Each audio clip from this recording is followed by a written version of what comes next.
You are now tuned in to the Lineman Lounge, the world's thickest sports podcast, with your hosts, Mike and Evo. Come on, Stan, bitches. This is the Lineman Lounge. I'm Mike. That's Evo. We are back. It is a Friday, weird afternoon Friday show, but man, we kind of needed to do this on Friday. Yeah, we needed to do this on Friday. We got a big weekend coming up. We got fucking fantasy football drafts. Most of them should be taking place this week now that everybody has seen who has been cut, who's not cut, who's hurt, who went on the injured reserve, all that shit. So you should be drafting this weekend. If you are not, your commissioner is a fucking douchebag, but we're going to get you primed for that. We also have all of our picks for how the season is going to go. We have division winners. We have winners of all of the awards, Super Bowl picks, all of that shit. Today is devoted entirely to the NFL.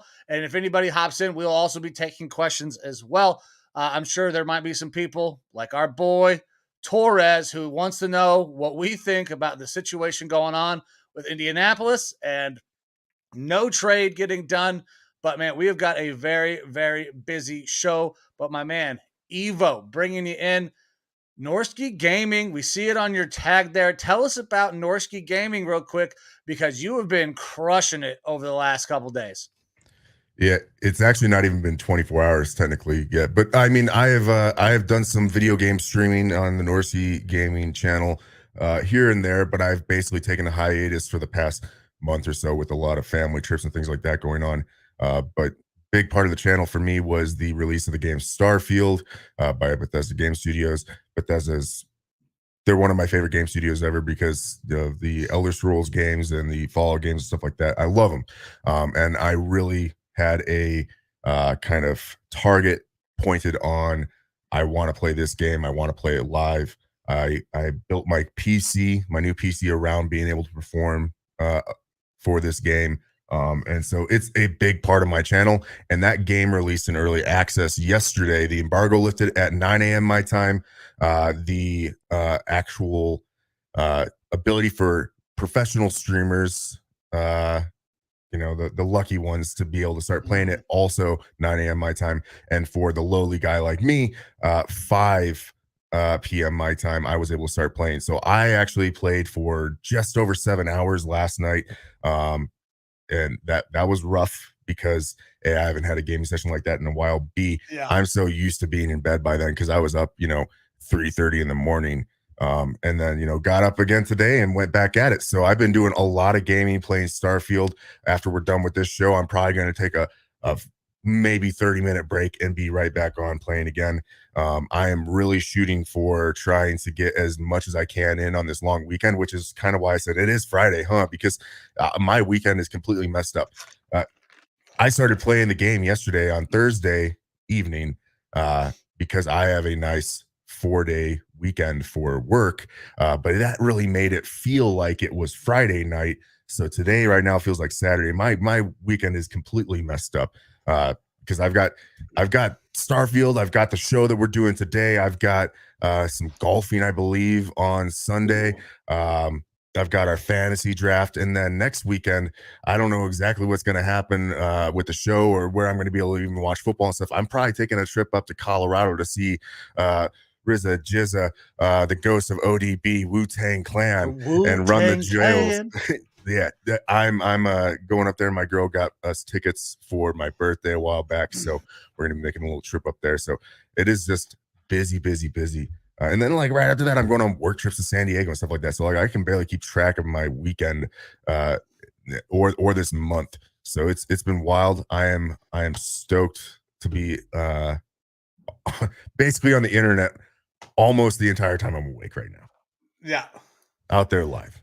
No, I hear you, man. So I've watched some of the game. It was different than I was expecting when you started playing it. It looks cool though. I don't know that there would be something that I would play. It's not for everybody. It's not really my type of game. Yeah, I'm not a big Bethesda guy, like Fallout and all that other stuff. Not really my thing. I'm more of a sports game guy.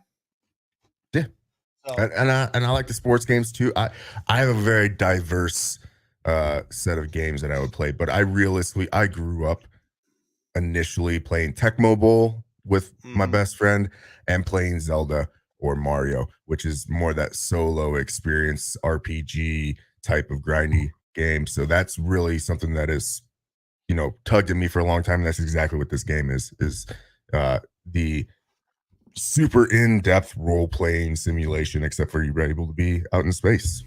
So yeah, I'm all about who it. doesn't love a good tug, right? Yeah. Yeah. Maybe that's what I'll do with my 30 minutes off that I'm going to give myself. There you go. So let's get the show kind of started. Same way we always start. Youth sports.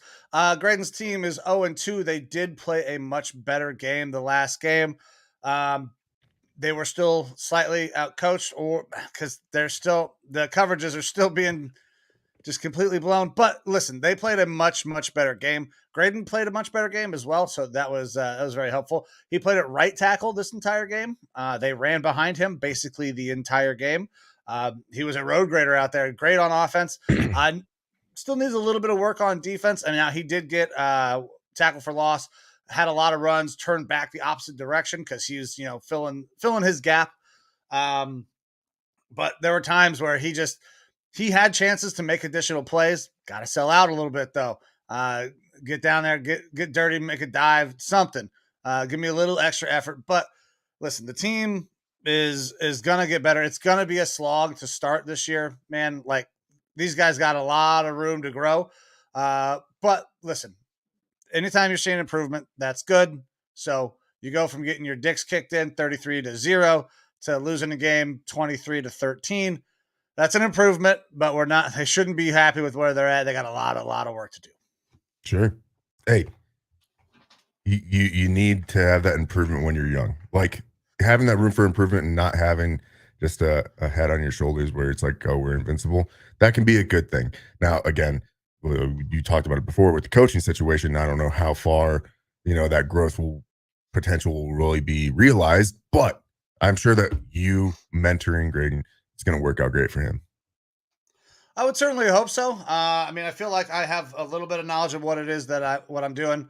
I've done a lot of studying because when I started coaching, like legit, like coaching, I became an offensive lineman coach, and it's not a position that I ever fucking played. I was a running back, and I played linebacker or corner.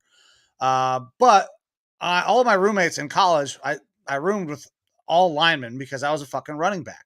Like you always hang out with the linemen when you're a running back because those are the dudes that protect you. So you have an understanding of kind of what you expect to see as a ball carrier from your line. So I was able to make that transition, kind of go through, do some studying, all that shit to really start to learn more in-depth line play.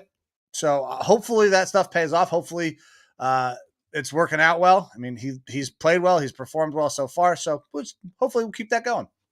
Awesome. But brother, are we ready to hop into Jesus Christ? Are we ready to hop into the show? Because we've got a lot of shit to go over, and I guess we do have quite a bit of time. Neither one of us got any work anytime in the near future, but I know you want to get back to your game, to Norski Gaming. So let's get this thing kicked off. Let's start diving into the world of the NFL. So for me, man, I think, in my opinion, we got to start with probably our division winners. And then that way we'll start to break it down into the players, who's going to win these awards from what teams, and kind of why we think they're going to be there. So let's get it kicked off with division winners. Let's start in the AFC. So the easiest division I think in the entire world to pick at this point is probably the AFC West. There's no doubt in my mind that the Chiefs are going to go ahead and repeat as that division. Now, the only other team I think that maybe can compete would be the Chargers, but they didn't fire their head coach. They just traded away their kicker, who, didn't get a lot of opportunities to begin with because they went for it on fourth down so much because of their head coach. But for me, man, it seems like it's a slam dunk for the Chiefs. What do you got AFC West-wise? I'm in the same boat. The Chiefs, like the Chiefs, don't excite me, other than the fact that they have Mahomes and Andy Reid. You're able to figure it out from there. Now, defensively, I think they're going to probably take a little bit of a step back. It's Chris Jones is holding out with them, right? So Yeah. they're probably going to take a little bit of a step back defensively, and that is going to narrow the gap somewhat with the Chargers. And I mean, look, we saw the Chiefs last year down the stretch have some weird hiccups where they had their game versus the Texans that they won basically last minute. And that was the Texans last year where they were still absolute dog shit. And somehow that Texans team had heart and was able to stick in games, and Lovie Smith was doing some wonders down there. But Right. the Chiefs, I think that we've seen that they are not invincible. It's just when you have potentially the best quarterback in the league, along with one of the best, if not the best head coach in the league, you're going to be able to more often than not make everyone else on the team around you that much better and be successful. Now, I also am in agreement that the Chargers are the biggest threat there. The Broncos, I expect them to get a little bit better this year, but still not be enough for them to actually get out of last place there in that division. Right. And the Raiders, it really to me is going to be dependent on if Garoppolo works or not. Because Garoppolo, if he ends up playing, he's a winner. He wins games. It's the same thing that we said when he was playing for the 49ers, is that he isn't exciting. He's a game manager, but he always seems to be able to get wins. So the Chargers, that's where it's a little bit different. Yes, their head coach is terrible as a head coach. Good defensive guy, but terrible as a head coach. And even then, their defense has not been that great, which is a bit of an indictment. All right. But if there's reason to be excited about that Chargers offense, it is the fact that they have a new offensive coordinator in there. They have Kellen Moore, right? So from the Cowboys. That offense has so many big-time playmakers, from Austin Eckler to their wide receiver trio now. And then, of course, you have Herbert, who is really coming into his own, who I think he is, arguably a top 5 quarterback in the league as a passer. You've got all this talent out there, and it just seems to be scuttled mostly by injury, but also offensive scheme just not working out great for him. So that team, if Kellen Moore's offense and he's able to actually kind of have more freedom than he did under Mike Dogshit McCarthy in Dallas, it will be interesting to see what the Chargers offense can be, and maybe that uplifts them a little bit more. I think the gap between the Chiefs and the Chargers is a lot smaller than it has been, but still the Chiefs are the class of the West. Yeah, they're the class of the West, and they still have the possibility to be the class of the AFC once again, just because they have Pat Mahomes. Listen, when you got Pat Mahomes, you got a chance to win everything. Every game, doesn't matter. Like, he can come back from massive deficits. He can build enormous leads. He can do whatever he wants. He is the most electrifying quarterback in the NFL right now. Now, we have other guys that can do different things, run and all that shit. But what Pat does, his ability to run is great, but he doesn't run to run. He runs to throw. That team is just super, super talented. They're going to have multiple guys in the backfield. I still think that they're going to find a way to get these receivers to go. Kadarius Toney has the potential to have a massive breakout year after is going to have an entire offseason in that offense. That's a chance. I'm not saying it's a good chance, but now he has an entire offseason with Andy Reid, with that system. He could go out there and he could make some special plays. He is a burner, like we have seen that team utilize very well in the past. Yeah. I personally think Kadarius Toney is a bit overrated. Not just as a player, like if we're not talking about his injury history, I think he's a little bit overrated. He was overhyped by that New York team a lot, and then he came over to the Chiefs and was expected to kind of fill that role that Tyreek Hill did, and again injured. I think that he's a solid receiver, but I don't see him as more than a average number 2 with some good tools. So he could have a big year. I'm not betting on it, though, because of the injury history. The guy just cannot stay healthy. And I'm not going to blame you on that one bit, but I don't think that that's going to change our picks for this division. Going with the Chiefs in the West. All right, let's go to the South, AFC South, which could be an interesting division. Let's get your pick here on the South first. AFC South. So this one is actually a little bit more cut and dry to me. None of the teams are fantastic. A couple of them are going to be interesting, I think, in the next few years. But right now, it's the Jaguars. I mean, their growth from Lawrence has been great. I believe that they are building slowly on that defensive side, but you also are adding in Calvin Ridley back into the mix in that receiving core, and that's going to open them up a lot more on offense. So I think it's the Jaguars. Like if I was putting money on it today, I would have no problem saying the Jaguars are going to win the AFC South. The only team that I think can be somewhat competitive with them is the Titans, and that is because of Mike Vrabel, and he always seems to get those guys to be competitive. They also have elite talent at running back and Derrick Henry. But beyond that, I think this team is generally dog shit. Okay. I hate their receiving core. Traylon Burks is whatever. DeAndre Hopkins, I don't think if he was really worth it anymore, he would have had more teams vying for his services, for his skills. And it's not just a money thing to me. All right. The quarterback room is a fucking mess because Tannehill and Will Levis are the skill difference is not there at all. Like they are going to be about the same production level. And Malik Willis is obviously just not a factor.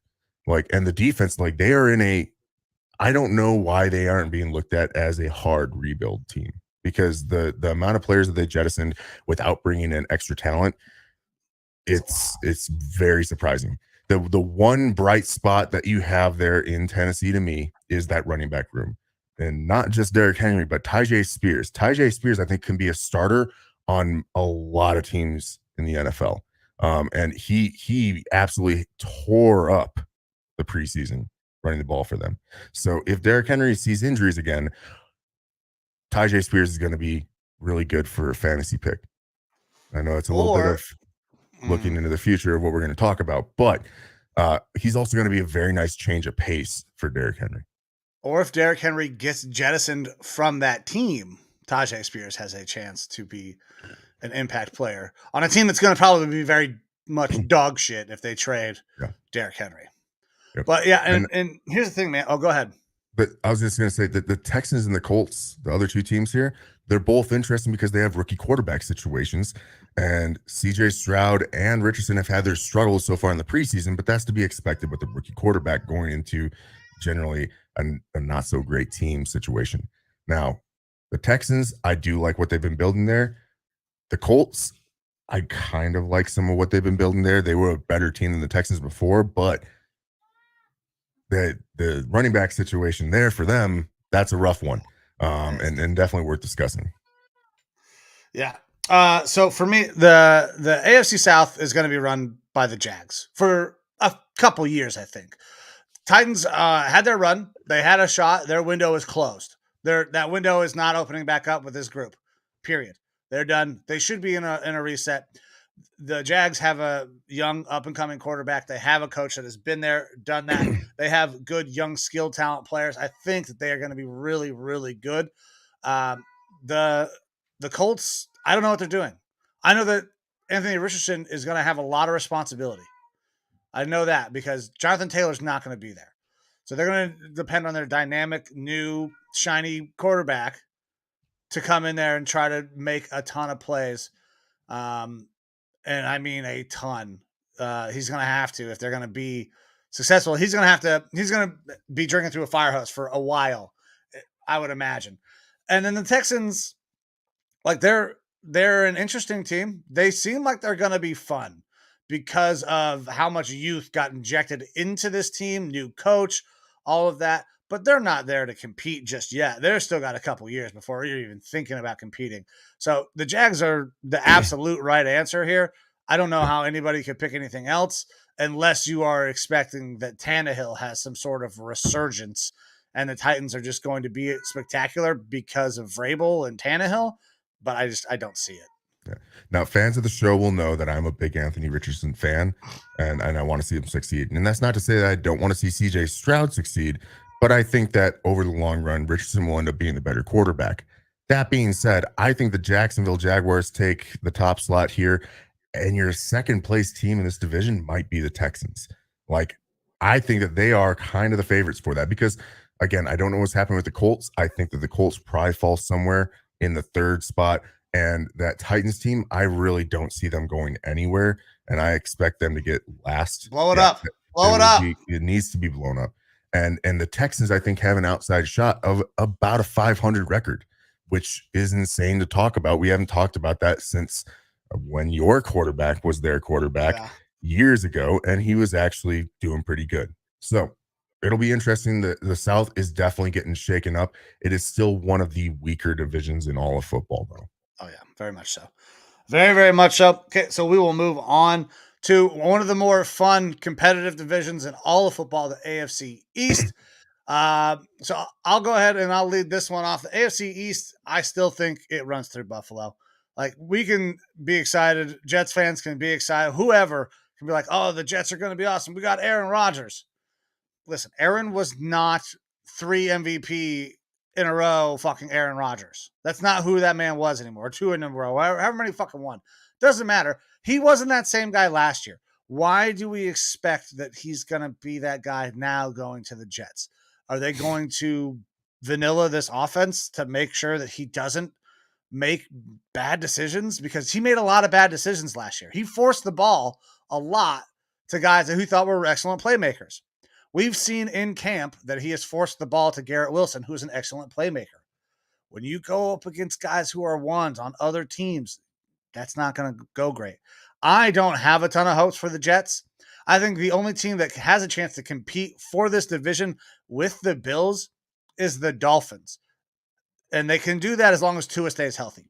They are the most dynamic team in the NFL at wide receiver with Jalen Waddle and Tyreek Hill.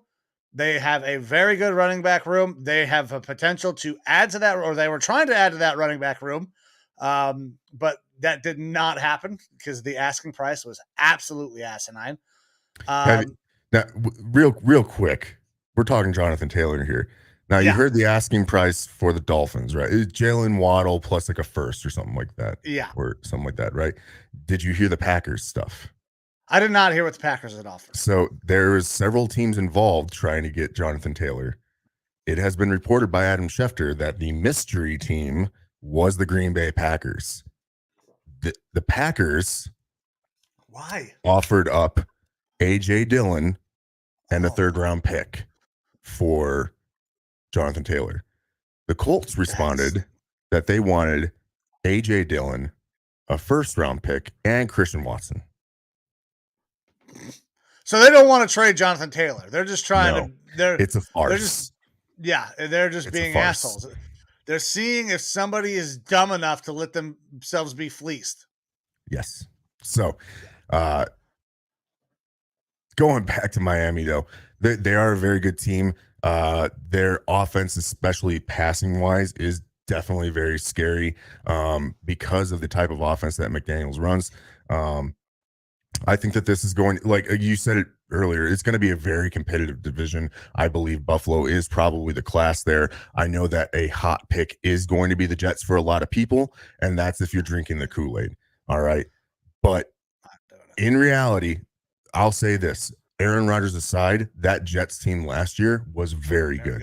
That Jets team this year is going to be very good. They were a quarterback away. Aaron has proven to be a starting capable quarterback in this league. However, while he is an upgrade over a Zach Wilson and a Mike White, he is, like you said, not like he was in the past. Yeah, he's not that dude. And I believe that this is kind of one of those situations where the guy gets to come in as he's in control of that team, essentially. It's what he's the savior. He's the savior of the New York Jets. He is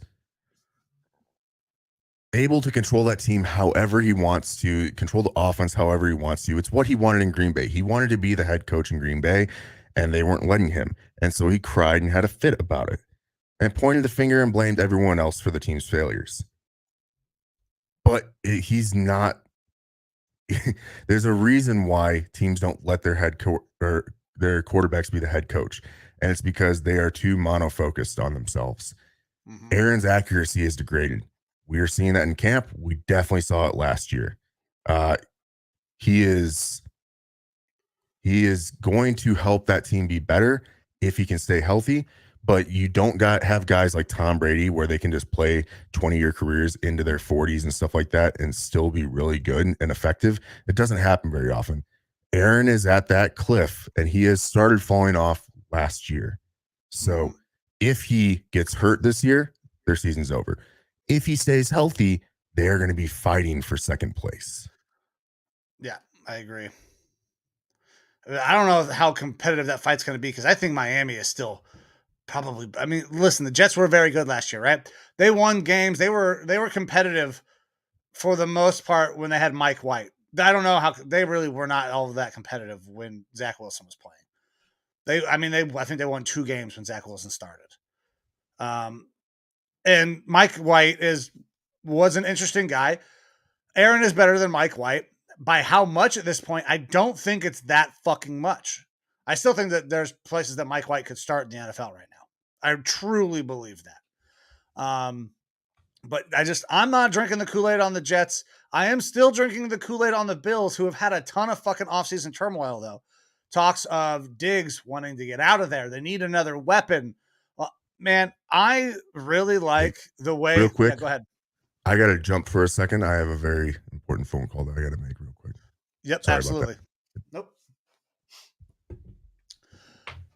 All right, so the Bills, they have had some offseason turmoil. Like I was saying, Diggs, there was conversations that he needs out of Buffalo. He didn't want to be there anymore. Then there were reports come out saying, no, that's not true. That's not the case. What are they going to do at running back? Well, Cook has looked really good for them in the preseason. I think Cook can be a dynamic weapon for this Bills team to take some of the pressure off of Josh Allen, so he doesn't have to be a 1,000-yard rusher and a 4,000-yard passer. I think Cook can really open that up. And if we're talking about additional weapons, I think the Bills found a really, really good one in Dalton Kincaid. Listen, Dalton Kincaid is a supreme route runner.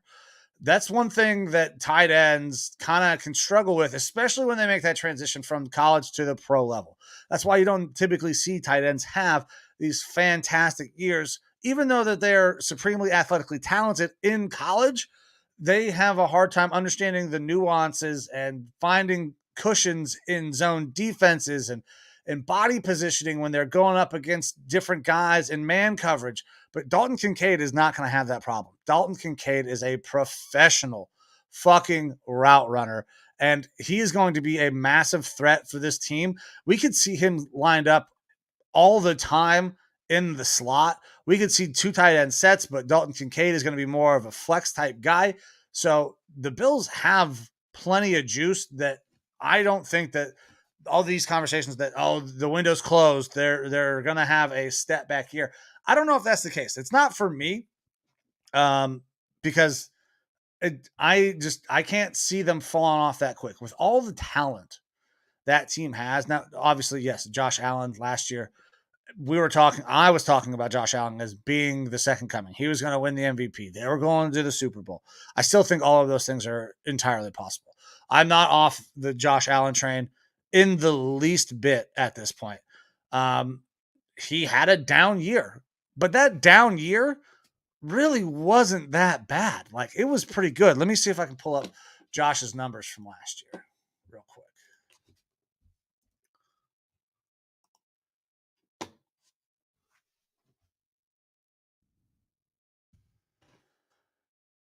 Oh, okay. So last year, Josh Allen, I mean, we're talking.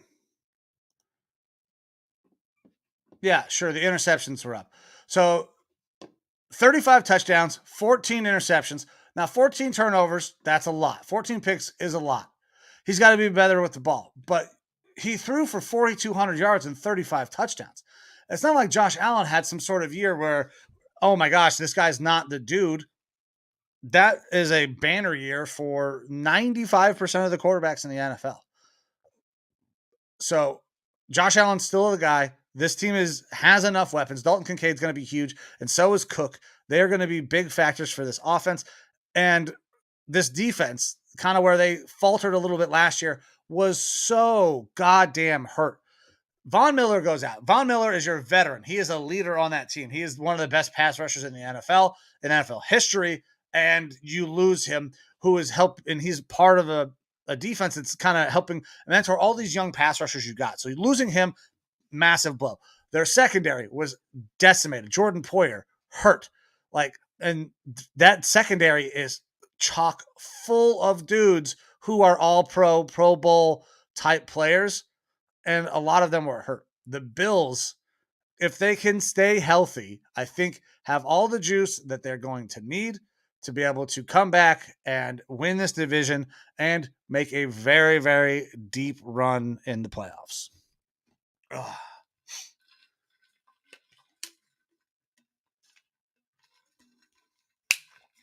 All right. So, in terms of the Bills, I got nothing else on the Bills. I'll wait for Evo to get back to give his analysis of the AFC East. But while we're doing that, let's take care of a little housekeeping. We had one comment come in. One good thing that they had Hackett as the OC for Aaron to boss around again. Yeah. So going back to the Jets, and Cliff brings up a good point. Nathaniel Hackett is back out with Aaron Rodgers in New York. He is the offensive coordinator for the Jets. We saw Nathaniel Hackett have a run of sorts with the Denver Broncos last year, and it was atrocious. Like, he's not a head coach. I think everybody can see the fact that Nathaniel Hackett is not a head coach, but he had a lot of success as an offensive coordinator. Now, Cliff kind of brings up a good point. Is the success from Nathaniel Hackett and being an offensive coordinator, is that due to Aaron Rodgers? Was Aaron Rodgers basically the offensive coordinator, or was that Hackett kind of calling those things in? Obviously, we know that Hackett and Aaron have a very close relationship. Aaron Rodgers was, talking shit to other members of the media when they were talking about Nathaniel Hackett. Other coaches, keep my fucking coach's name out your mouth. So I don't know. I'm not on the Jets. I'm not on Hackett ever, based on what I saw. And I don't know if it's Aaron calling those plays, or if it's Hackett who's making that happen. So, all right. So there's our comment. Let's pop up some banners here. So, guys, with NFL season getting ready to be upon us, that means Evo and I will be placing our bets every week. We'll be giving you predictions every single week. We're going to take money lines, spreads. We will keep track of all of that information as well, because, well, we like to. We like to give you guys some things to bet along with on the show as we go through the season. Also, we are pretty damn good at it. Last year, I hit at a 56% clip. Evo hit at like a 61% clip. So very, very good numbers. And if you guys want to get better with your gambling, go ahead over to the App Store, Play Store, wherever, and download BetStamp. So BetStamp is a app that allows you to track all of your bets through your sportsbooks. It will show you which sportsbook has the best odds. So if you have multiple sportsbooks, like I do, because I am a degenerate sports gambler, you're never sure of which place has the best odds. I can go to FanDuel, I can go to DraftKings, I can go to Caesars, I can go wherever. Well, BetStamp brings all that information right into one little app. You can see the best odds for every sportsbook right on this app, so you can take your money where you want and make that payday as big as you want.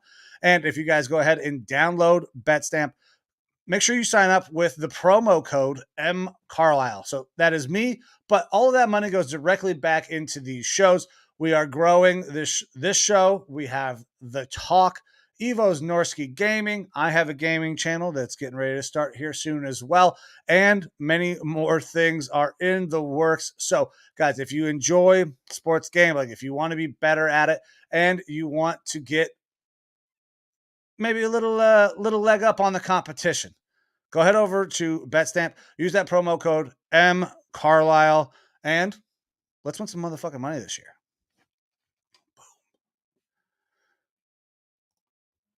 All right. All right. Well, I'm not sure how much longer Evo is going to be.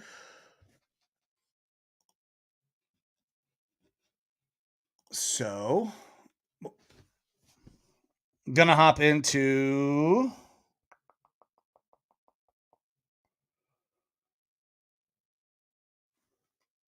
You know what? I'm gonna hop into the AFC North while we wait on Evo to get back. So, AFC North obviously is a division I am very, very familiar with. It is a tough, tough division. Um, Now, the team who should be the worst in this division is the Steelers. They should absolutely be the worst team in the division. Oh, here we go. I'm going to stop talking about that division now that our man is back.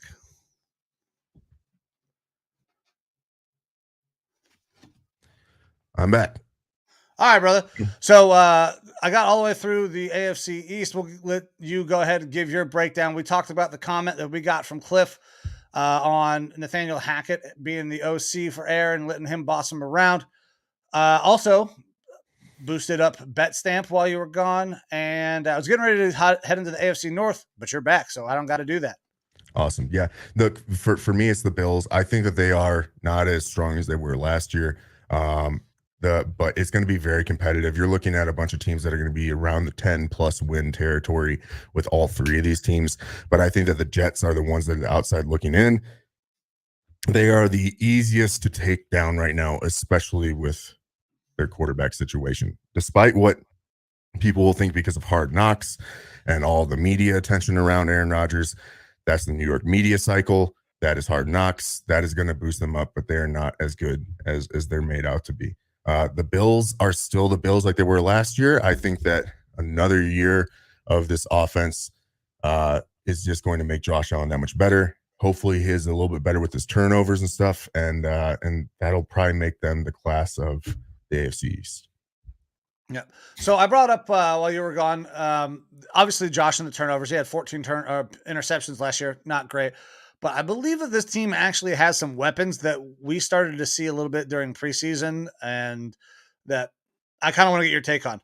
James Cook, I believe, is going to be a big factor for this team in the running game. He is going to have a big role, take off some of that pressure from Josh. And also, Dalton Kincaid is going to be a dude. I brought up the fact that, normally rookie tight ends have a tough transition, but Dalton Kincaid is a fucking professional route runner. His ability to move into the slot, be a flex tight end, is going to give this team a couple of additional options that maybe they didn't have before. And this team was very badly hit by the injury bug last year. You lose a Von Miller, a Jordan Poyer. Like, this team, if they can stay healthy, I think is going to be better than they were last year.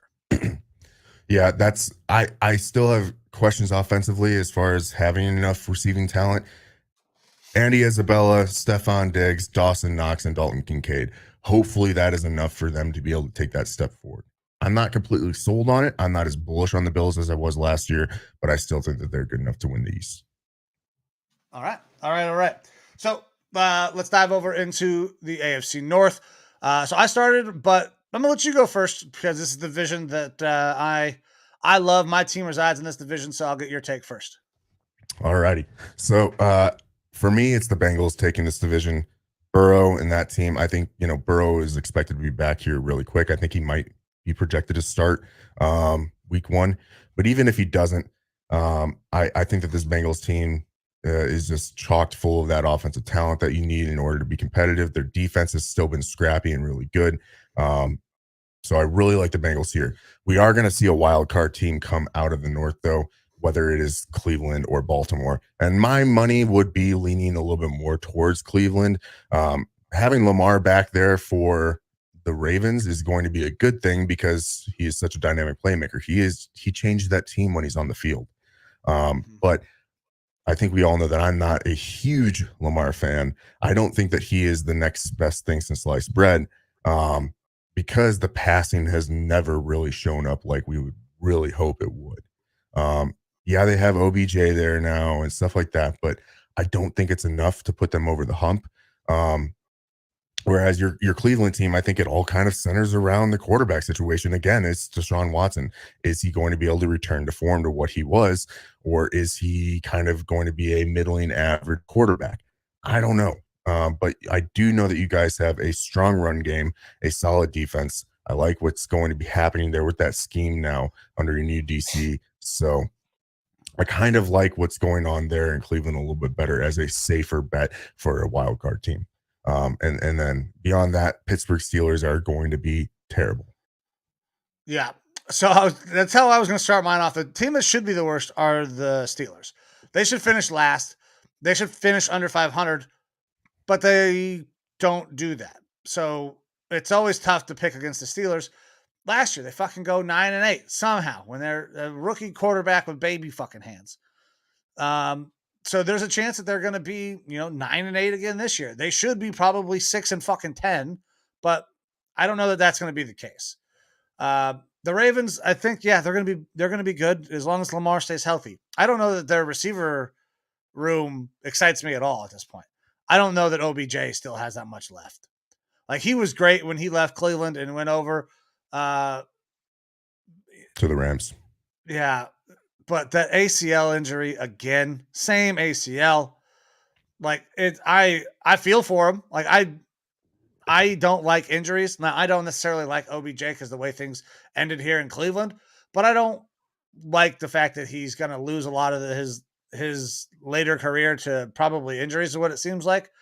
But he doesn't excite me right now. Now, the running backs, they're going to use 16 of them because somebody always gets hurt. I believe Dobbins might be hurt right now again. So they're going to be fine, but they're not going to win this division either. The team that should win this division is the Cincinnati Bengals. They should win. They have a ton of talent. Joe Burrow is the second best quarterback in the NFL right now. But I don't love their defense, and I don't love their offensive line still. They are still trying to figure out how to make that offensive line work. I'm getting bullish on my Browns. Browns win this division. We have the most talent of any of the teams in this division on both sides of the ball. When you look at the receiver talent, yeah, sure. The Bengals have more receiving talent. They absolutely do. But are you going to tell me that their offense as a whole is better than the Cleveland Browns offense as a whole? Not a chance. Offensive line, Browns, clear. Running back, Browns, clear. Fucking tight end position, the Browns, clear. The only place where they lack is at the quarterback and the wide receiver position. And if Deshaun Watson can return even close to what he was in 2020, this offense is just as good as the Bengals offense. It'll be done in different ways, but they're just as good. And our defense is light years better than the Bengals defense. Jim Schwartz is going to revolutionize what this team has been supposed to be doing for the last couple of years. We have been chock full of defensive backs who are great in man coverage, press man coverage. Guys who can get after the quarterback. We just needed somebody to bring it all together. Stop playing soft vanilla coverages. Stop trying to confuse everybody when all you do is end up confusing your own fucking players. I am very excited about the way the Browns season looks. I think that we win this division. It will be close. It may even come down to a tiebreaker. But I got Browns winning the AFC North. All righty. Well, then before we move on to kind of our Super Bowl picks, because I don't know if we need to go into AFC Championship game, things like that, but we can just jump on over to the NFC. All right, yeah. So let's head over to the NFC. Let's start with the one that we're probably not anybody sure about, the NFC South. This division is fucking hot garbage, man. But there is one guy in this division who has played quarterback at a high level. At one point, looked like he might have been the MVP. Give me the Saints winning the NFC South just because Derek Carr's the best quarterback down in that division.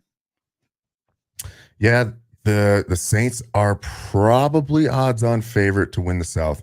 But actually, one of the things we're going to be doing today is bold predictions for the NFL. And I'm just going to say mine right now. The NFC South does not have a team that has a record better than 500. And they might not even have a team that gets to 500. The Saints are going to be the best team out of that group.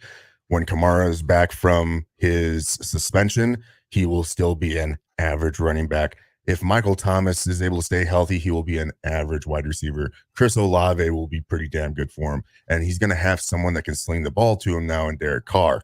But there's a reason why Derek Carr never took the Raiders to where they needed to be. And that's because he has weaknesses and shortcomings as well. I'm not sold on that defense at all down there in New Orleans. And that still leaves them as probably the best team out there. All right. Tampa Bay, no quarterback situation. They are old. They are getting weaker. Mike Evans and Chris Godwin are not the guys that they used to be. Mike Evans recently today said that he is going to call off contract negotiations if he doesn't have a new deal by week 1, and will look to be playing for another team after that. And because this team is going through a major sort of transition from the Tom Brady era to whatever they're going to be now, the Baker Mayfield era. You could look at them as being another one of those teams like the Titans that needs to blow things up, because they right now have a lot of bloated contracts. Mike Evans is a big time trade target, I believe, for teams before the trade deadline, especially teams that are looking to compete for long runs in the playoffs. Mike Evans can be had, I believe.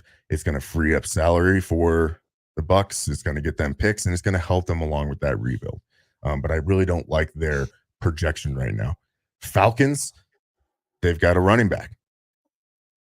They had running backs. And not much else, So I'm not super sold on them. And then the Panthers, I think that they could be good in a couple years, but I don't expect this to be Bryce Young's year.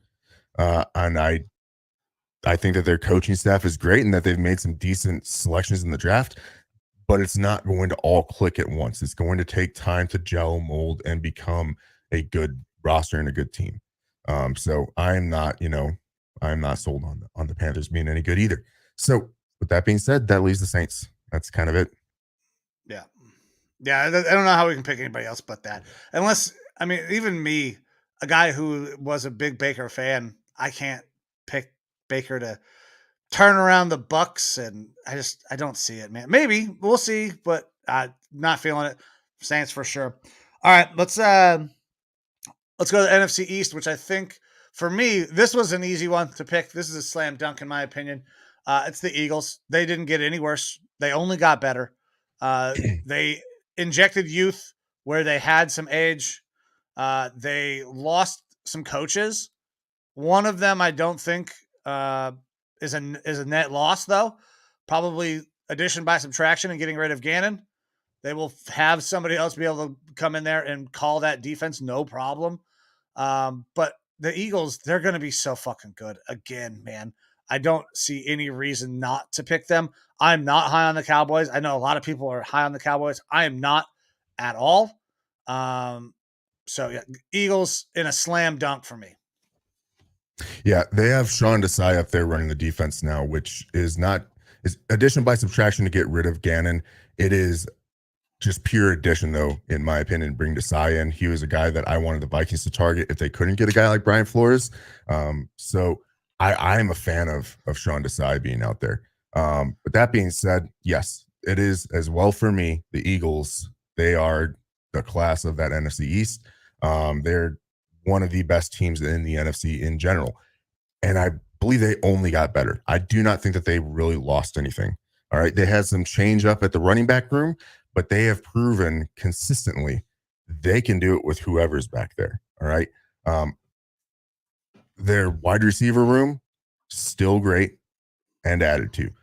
Defensively is where the boon was. Bringing in Jalen Carter, big get. Bringing in their new linebacker, big get. They are going to be a damn good squad back there. And they're really scary. They're one of the scariest teams in the NFC to me. Now Giants, I don't know, man. It's Danny Dimes. It's going to be a dink and dunk offense. They got Jalen Hyatt. That doesn't make them any better. They didn't fix their biggest problem, which is their receiving. All right. And defense, again, pretty terrible. Nothing to write home about. Their defensive line has the most talent on their defensive side, which is good, but there's not a ton else to write home about. All right. And Commanders, Sam Howell, he'll be average, maybe. I like Sam. I think he'll be okay, but that team is average at best. Yeah, as they go through more turmoil and with the new ownership change and what's the name going to be, and there's a billion other things swirling around that fucking stadium right now that is not dealing with football. That's going to create a distraction. Even though I know coaches say, "Oh no, we're locked in. It doesn't create a distraction." Yes, it fucking does. You know it does. Yeah. Look, I think that they're going to be an average team. I like Sam Howell as well. Well, it'll be interesting to see if he was like the one game wonder or not, and if he can really live up to that hype of being a starter. But I do like some of their receiving options. Their running back room is average, but it's a platoon system. Their offensive line could definitely use some work. Defense, they've always been average to above average. So it'll be interesting to see what happens with them. I think that they're an average team. I think that if you're a Commanders fan, you have good stuff to look forward to in the future, but it's more so for the change going on with the team, not necessarily the guys that are there currently on it. And then to the Cowboys. Yeah, I get adding Brandon Cooks is awesome because he does nothing but put up 1,000-yard seasons, and that will help out your passing game.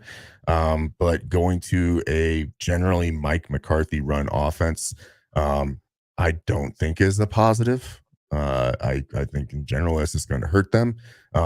Defensively, they didn't get any better either.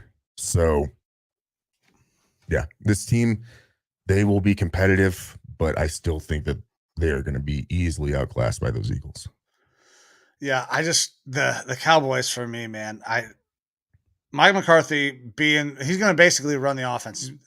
Is he calling plays, or did God damn it, who they just fucking hire?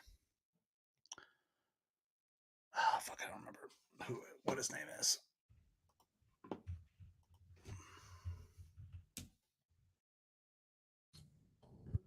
Ryan Schottenheimer. Is Schottenheimer calling plays, or is nope? Offense will now look that they're calling it the Texas Coast offense. Mike McCarthy calling plays, Brian Schottenheimer as the offensive coordinator. Yeah, so McCarthy's calling the plays. This team's not going to be that great. I don't know that Dak is long for the Cowboys organization either, especially if he does not turn it around from what has gone on the last couple of years. It's fucking so many turnovers, man. But yeah, I'm not big on them. I do like one of their pieces. I just wish he was on a different team. I wish he was on my team. I love Deuce Vaughn. Love fucking Deuce Vaughn. He's a fun guy. He's a fun player. He may have an opportunity to score more fantasy points than the guy who's starting. Now that's a bold prediction. Got to come back from a lot of people are really high on Pollard. Yeah. Got to come back from a pretty significant injury. Yeah. Well, I don't know that we've had a running back this small since Darren Sproles. Yeah. And Sproles was solid, but I don't know that you're going to be able to reach that level with. Now, I'm not saying that he is going to be the next Darren Sproles, but he is the exact same type of player. I don't know if he is going to be as dynamic, because Darren Sproles is one of the most electrifying dudes to watch in fucking the entire time that I've been watching the NFL. Yeah. But I think Deuce has a chance because he's going to catch a lot of passes. He's gonna get his chances to run, but he's gonna catch a lot of fucking passes. So we'll see how it works out. But still, Eagles slam dunk for me. All righty. Which West or next? North? Let's go with the West. All righty. Go ahead. NFC West, also not very good. You've got one really competitive team and another one that's average competitive, and that is San Francisco. San Francisco's taking it for me. I like what they're doing out there. As long as Purdy is still looking good, they're going to win this division. Seattle showed up last year and surprised a lot of people. I expect a little bit of regression back to the mean, particularly for Geno Smith, who I applaud him for how good he was last year. But even down the stretch, he became a lot more average. And I think that's what he's going to end up being, is a lot more average. They do have an awesome receiving core up there now on paper with JSN. They got the running back situation kind of figured out. But I'm not sold on that defense at all. So I think that they will be competitive. They could possibly try to fight or vie for a wild card spot in Seattle. But San Francisco is easily going to take this. The Cardinals and the Rams are both going to be terrible. My second kind of boldish prediction that I'm throwing out here is that the Rams only are going to have wins this year when they play the Cardinals, and the Cardinals might not take a single win. All right. That's how bad these two teams are. They are the new Texans Jaguars, in my opinion. Okay. All right. So for me, yeah, it's the 49ers in a landslide. They're easily the best team in this division. But I think Seattle can kind of repeat what they did a little bit last year. They'll be right there, 10-7, 9-8, trying to fight for a playoff spot, because 9-8 may get you into the playoffs in the NFC, especially because you were thinking, and I could probably be convinced the same, that somebody from the NFC South is going to make the playoffs with a losing record. So 9-8 may get you into the playoffs. They could be right there competing. The Rams, I think that they have a chance to be a little bit better than what you're thinking. If Stafford can be there and stay healthy. But Cooper Kupp also is banged up right now. They have a chance, but man, they're still in hell right now because of going out and trying to get that Super Bowl. And the Cardinals are going to be terrible. Well, that's and I'm for the Rams, real quick. Who do they have other than Stafford, who did not look good last year before the injury, and Cooper Kupp, who we've seen 1 year of extreme production from, and other than that, he's been a solid contributor before that, and he's also injured. On defense, you have the ghost of Aaron Donald, and who else? Is Leonard Floyd still there? I don't think so. I might have gone with the Bears. Even if he is, he's mid. Yeah. I don't see any talent on this team. I think they got some offensive talent. They still got Higbee, Skoronski. Cam Akers may have a Skowronek, not Skoronski. Yeah, Skowronek. Yeah. Akers may have a bounce back year after fucking getting out of the doghouse in week 13. Maybe, but I'm not betting on it. Yeah, they're not great. But listen, they're going to be better than the Cardinals. They're absolutely going to be better than the Cardinals, because my number one bold prediction, Cardinals are the first team in the NFL to go 0-17. They're not winning a fucking game. Kyler will not play a single snap this year. They go 0-17. The sad thing is, this is not even that bold of a prediction from everything that we've seen so far. I know. Like their game plan is out there for everyone to see. The only way that the Cardinals could ruin this tank job is by hiring Lovie Smith. Yeah, that'll do it. Yep. All righty. Oh man, but yeah, you ready to move on to the North? Yeah, let's do it, brother. I'll go first. We'll let you wrap it up, because I have a feeling I know where this is going to go. But this division is going to be very, very interesting. I believe the Bears are going to be a better football team. How much better, I don't know. But they did add some interesting pieces. They had a lot of the capital to work with to try to make this team better. We were not sure if Justin Fields was going to be the guy hanging around. He is. And there are only two narratives about Justin Fields. Justin Fields is going to win the fucking MVP this year, or Justin Fields is an absolute bust who should never touch an NFL football ever again. There is no in between when you talk about Justin Fields at this point. I believe Justin Fields has the ability to be a very productive winner in the NFL. Do I think he's going to be a great quarterback at this point? No, I need to see a lot more what he can do with his arm.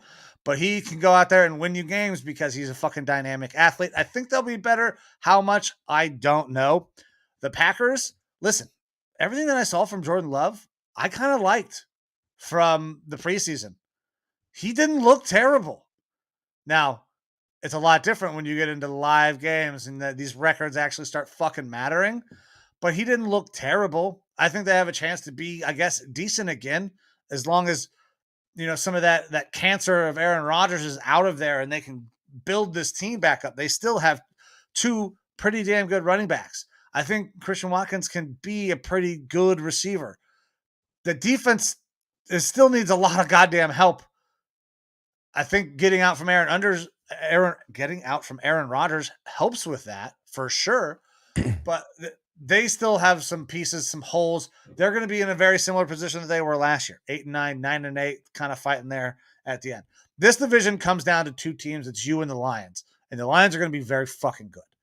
I am a big fan of what the Lions have done. I know people think that they overdrafted. I do not think that they did because they perfectly fit the system for what Dan Campbell is trying to do to this team. It's not about it's the I get it. Don't draft for fucking positional need or they drafted for scheme fit. Some people don't like that. I think it's going to be fucking great though, and I love Dan Campbell, but I'm taking your boys. I think you guys will repeat as the North champions. I don't know that it's going to be a runaway like it was last year, because I believe that the Lions are going to be very competitive. The Lions, I think, win 10, maybe 11 games this year. And I don't know if you guys are going to go and win 14 again or even get up to 13. 13-3. It was 13-3 last year for us. And I'm kind of in the same boat with you where the Bears are going to be improved, but I still don't think that they're a very good team. They are probably last place in the division. The Packers, I'm not sold on Jordan Love. I have to see it in the regular season. That being said, I'm not a huge fan of their roster overall. And the offense and stuff that they run is pretty bland and mundane. They aren't explosive at all. And that has been something that they've been able to use for a long time. Is when it was Aaron and Devontae, you always had that explosive playmaker capability. You don't really have that anymore. I'm not sold on Love. It'll be interesting to see what happens when he gets knocked around a few times or has a bad game, because who knows if he has that moxie in him to recover. And it is down to the Vikings in Detroit.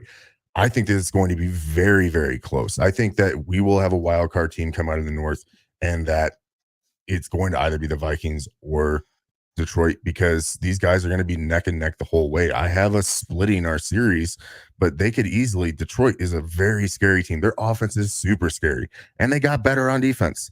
Then they got better on offense. So, like they're a very scary team right now. I think that we are both going to be around 10 to 11 win teams. We're going to go over our team schedules here in a little bit and give predictions to it. And I can find my way to 12 wins for the Vikings. But at the end of the day, the Vikings had 13 wins last year, 3 losses, and they had a ton of those wins come from 1-point games. All right. There was the talk all the time about them, being the worst 13-3 team out there because of, getting by with luck. And I get that. The team is better this year. The roster is better constructed. Another year under KOC, the offense is going to be better. They just have a very difficult schedule. It is a tough schedule that they're going to be going up on. So the defense is going to get better, addition by subtraction of getting rid of our defensive coordinator, and again, addition by having Brian Flores in there. It is going to be boom or bust, but we're not going to be the worst in the league. All right. We're going to give up points, but they are going to be super aggressive, and I love seeing that sort of mentality change. If we are 25, 24 as far as defense in the league, that is enough of an improvement to win us some extra games based on what we did last year. All right. And then the offense, yes, we don't have Dalvin Cook anymore. I know a lot of people are worried about that. I'm not really, because this was a passing offense anyways. And we're moving to this platoon system where we saw Alexander Madison come in and be able to be a competent starting back in previous years. The pressure isn't going to be on him as much. It's still going to be on that passing game. We have our newly re-signed tight end in Hawkinson for the full year, highest paid tight end now in the NFL. You have Justin Jefferson, KJ Osborne, who showed to be a good wide receiver duo. And now you bring in Jordan Addison, who has been looking impressive in the preseason already. And he's going to supplant Adam Thielen, who had kind of fallen off of a cliff. Couple that in with, so Josh Oliver has looked really good this preseason as a tight end, the number 1 blocking tight end in the league by PFF metrics. But he came out in the draft seeming like a decent receiving option as well. He put up a lot of numbers at San Diego State, and he's actually looked that way a little bit more in this preseason. So we're going to have a lot of good options there on offense. Defense, we got younger. We're getting more aggressive. I don't see the talent in the players on the defensive side as much, but the scheme is going to make such a larger difference there for that side. So I'm really excited to watch that defense play. Overall, again, I almost don't want to pick a winner for the NFC North, because I think it is going to come down to like a tie. I think we're going to have 2 teams that are 10-7 or 11-6. I'm going to pick my Vikings just because they're my team and I want to throw out the support for them. But that being said, like, it would not surprise me at all for Detroit to win this division. All right. Yeah, it wouldn't surprise me either, man. But I'm rooting for you guys because, obviously you're my buddy. We do the show together. I'm kind of rooting for the Lions too, though, man, because the Lions have been down bad for so long. They know the pain that I feel, that I know. I mean, not that you guys don't know that either, because you've been maligned for a while as well, especially when it comes to Super Bowls. So Super Bowls, yes, but I've been watching. I had posted it up on the Lineman Lounge Facebook page before, but there is a YouTube video group that does these deep dive historical sports docu-series essentially, and they've been doing one on the Vikings, and it has taught me a lot about this team. They are like one of the most winningest. They are the most winningest team in the NFL to never have a Super Bowl, and like the number 3 most winningest team in general. Like, the team never has 2 bad years back to back. They're always average or pretty good, and every once in a while, every 5-6 years, you mix in a subpar season. But in general, they're a pretty fun team to watch because they always are generally competitive. So hopefully we just keep riding that competitive train from last year. In KOC, I trust. yeah, so I was 7 in 95 when the Browns came back. So all the football I've ever seen has basically been dog shit. Pretty rough. Yeah. But all right, so that's it. That's our division winners. So for me, actually, producer Amber has told me that at the end of the show, we're gonna rifle off. I'll do all my picks for the players, the divisions, and our bold predictions. You got to do one too, so she can rip them for videos. Alrighty. But Sounds good. All right, man. I got nothing else on division wise. You want to roll into our Super Bowl predictions? The guys that win these divisions probably going to have a chance to go and play for the Super Bowl. Yeah, absolutely. All right. So for me, man, and I've been burned on this before. I'm going to fucking do it again, but I am bullish on the Bills. I got Bills versus the Eagles in the Super Bowl. Bills win. I have Bills and Eagles as well, actually, on my list. Do you fucking really? In reality, I feel like my gut tells me it should be the Chiefs and the Eagles again, but I don't want to see the exact same Super Bowl over again. So I have Bills and Eagles, but I got the Eagles winning this one. Eagles winning. Okay, so we're both on Bills and Eagles. Listen, I know people are down on the Bills right now. I'm not there yet. Like all this turmoil with people wanting out, I don't think the window's closed. I think they still got a very, very good shot. Absolutely. Ooh, I was not expecting you to go Bills there. Yeah, I am not completely sold, like I said, but I don't want to just keep on handing it to the Chiefs.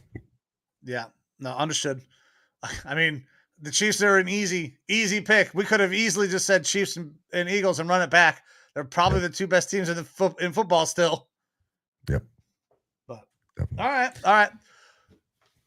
So that's it. Are we ready to move on into some award winners?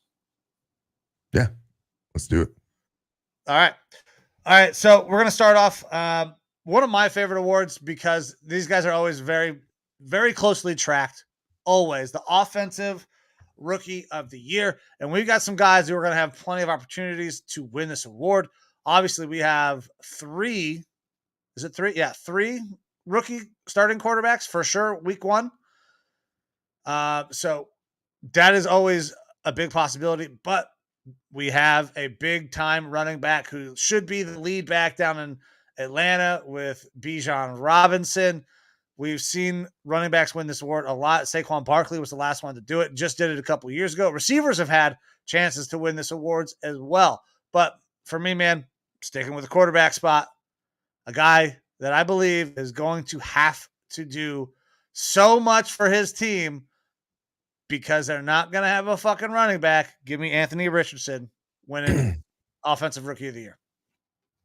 All right. I actually had him on my list, but I don't know if he's going to be able to do as much this year in order to get that offensive rookie of the year. And so I'm actually going for one of those running backs, and it's going to be Jahmyr Gibbs. Oh Jahmyr man, Gibbs is going to take that offensive rookie of the year over Bijan, who I think is going to have a really good year. But third bold prediction here from me, NFL's leading running back in scrimmage yards this year is going to be a rookie, and it's going to be Jahmyr Gibbs. okay, Jahmyr Gibbs. When you said it's not Bijan Robinson, I was like, oh wow. Whew. Yeah. Okay. All right. I can get behind Jahmyr Gibbs. I don't dislike that pick at all. It's something that offense has been lacking as a premier running back. They were hoping for a long time it was Swift. They were hoping that Swift and Jamal Williams as a two-headed back would be able to do it. Now you've got a guy that can run like Dalvin Cook and catch like Kamara. It's best of both worlds. He can be the solo dolo guy there and bring a good run game back to Dan Campbell's offense. All right. So we're going to go with defensive rookie of the year next. So go ahead. Give me what you got defensive rookie of the year wise. It's Jalen Carter for me, man. He's already been blowing things up and making a big impact up there in Philly.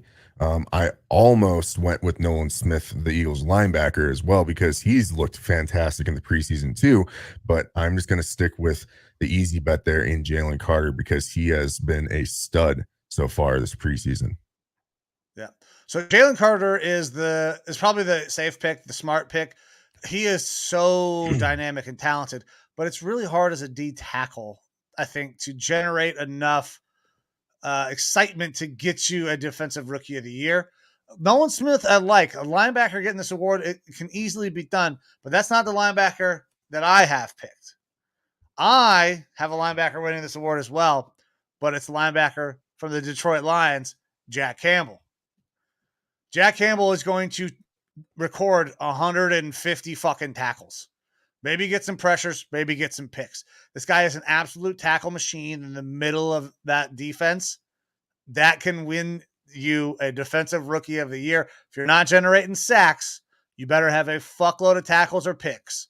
Jack Campbell can get a fuckload of tackles and maybe add a couple of picks as well. I'm going Jack Campbell for my defensive rookie of the year. All righty. What on to next? Let's say with a defensive theme, let's go defensive player of the year. For me, I'm being a homer, sticking with my guy, Myles Garrett. Finally gets it done. He's going to get his defensive player of the year. Coach Schwartz is going to make Myles Garrett so much better. They're going to be able to generate a lot of pressure. Myles is going to have a crazy year. And I can actually give my third bold prediction with this as well. Someone this season, probably the guy I'm talking about, is going to break the NFL single season sack record of 22.5 set by Michael Strahan. That record goes down this year.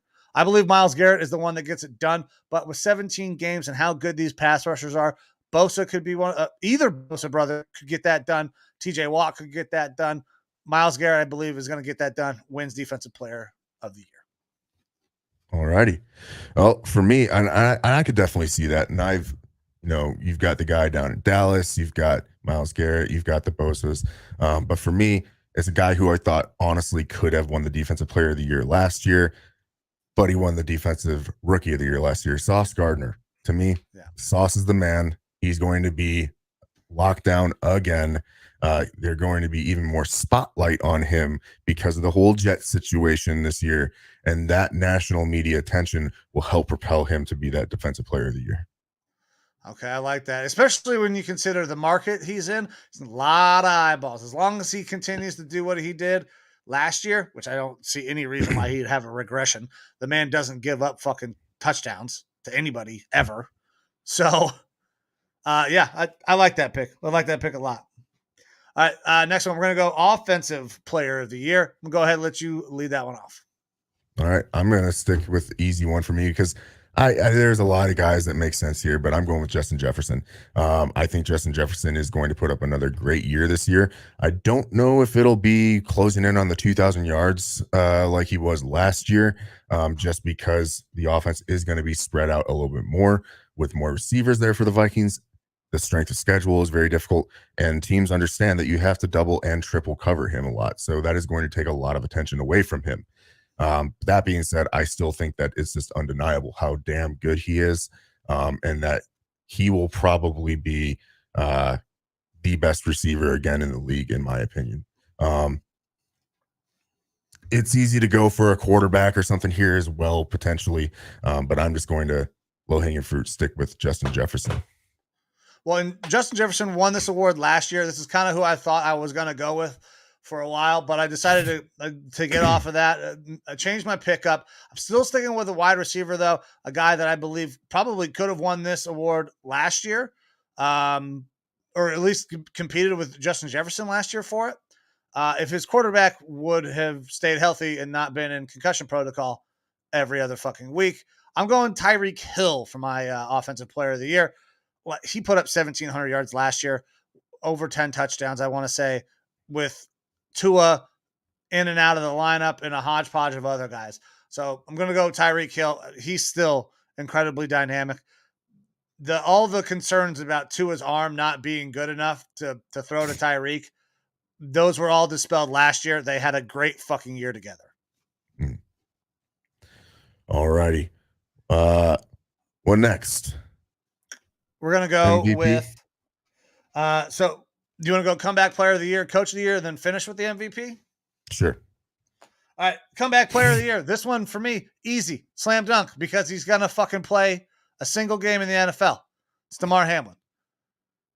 That's it. He died last year on a fucking field in the NFL, was resuscitated, was given an SB, and now is back in pads and is going to play in an NFL game at some point. Damar Hamlin is easily the comeback player of the year.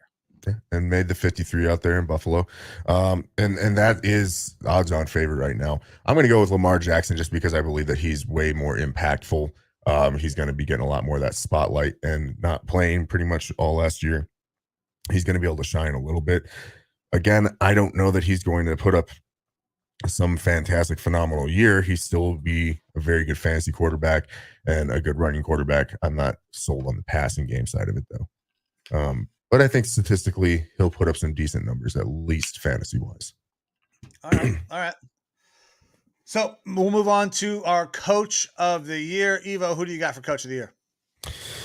I'm actually going to go with Mike McDaniel on this one. I want to go KOC because I love my boy KOC, but I'm going to go with Mike McDaniel. I think that he's going to continue to innovate with that offense. They're going to continue to get better. They might keep their quarterback from going completely retarded, from getting too many hits to the head. And that offense is going to be able to shine.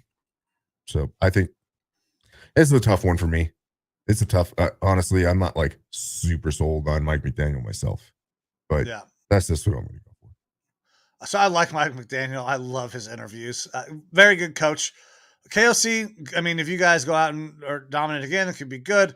The Browns, I'd love to see Stefanski win another coach of the year after, gets Deshaun back. But like, we've been heaping a lot of praise for one specific team that neither one of us root for, and I'm going to continue that trend.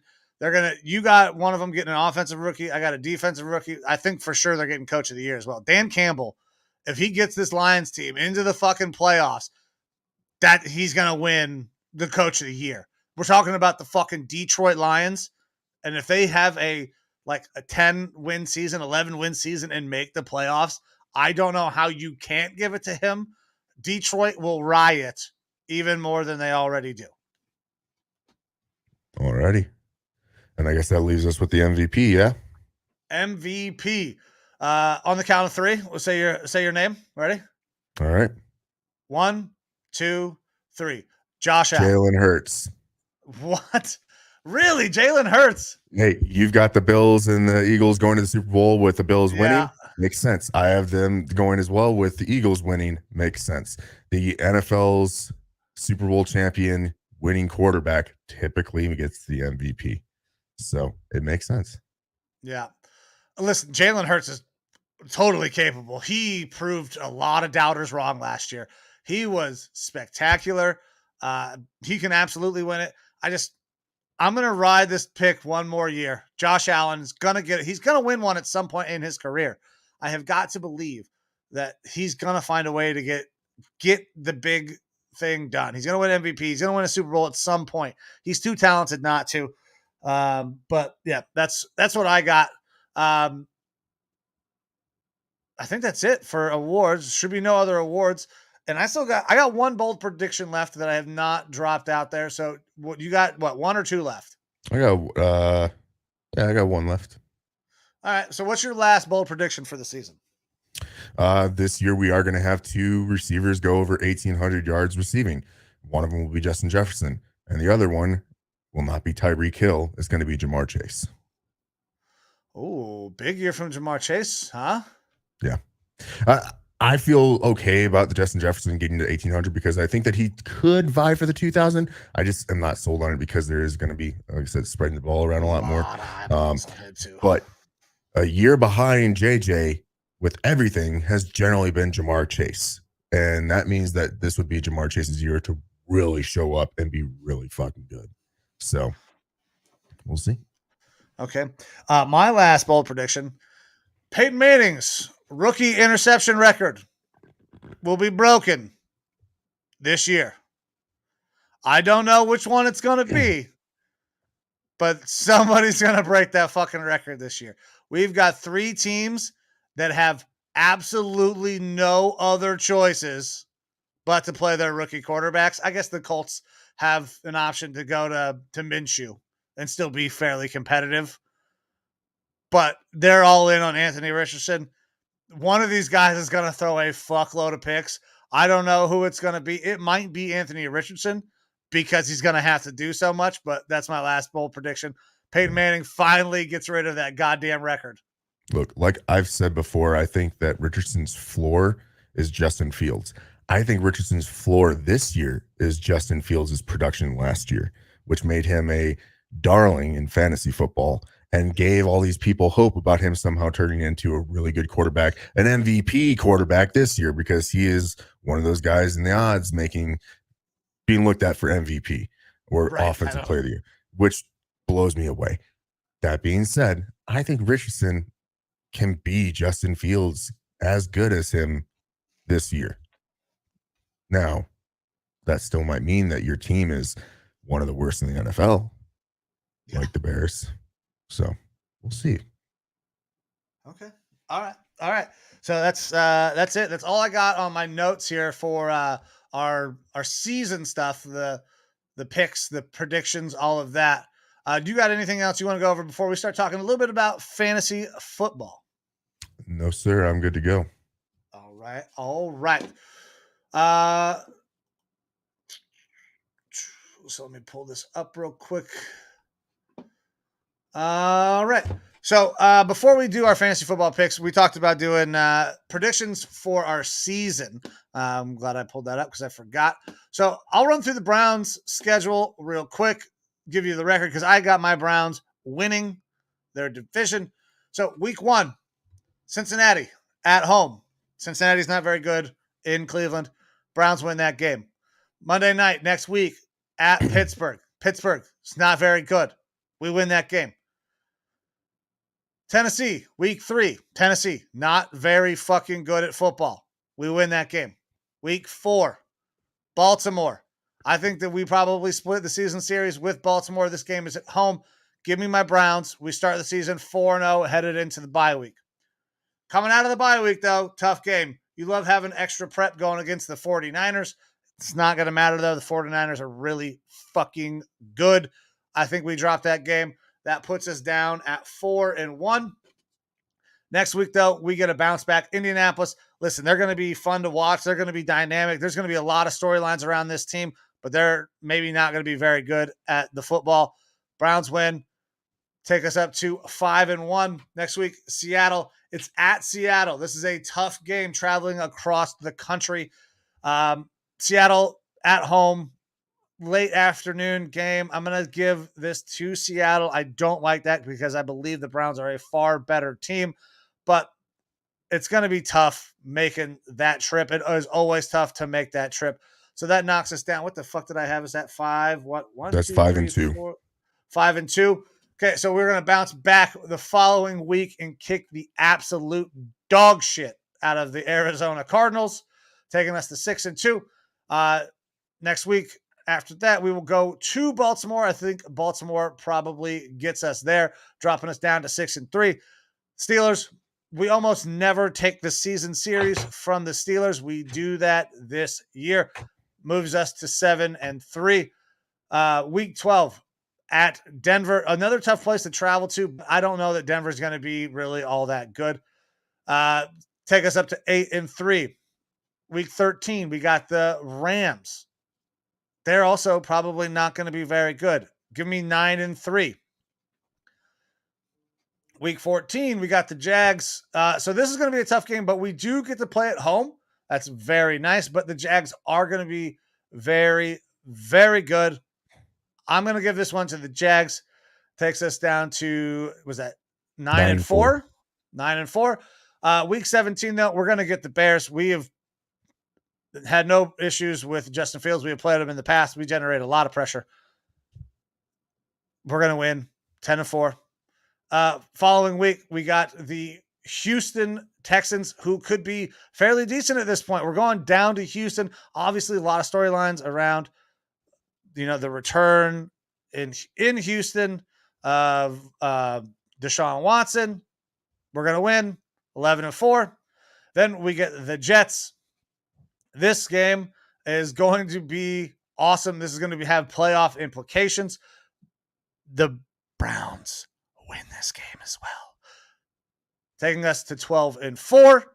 But week 18 against the Bengals easily could lock up the division.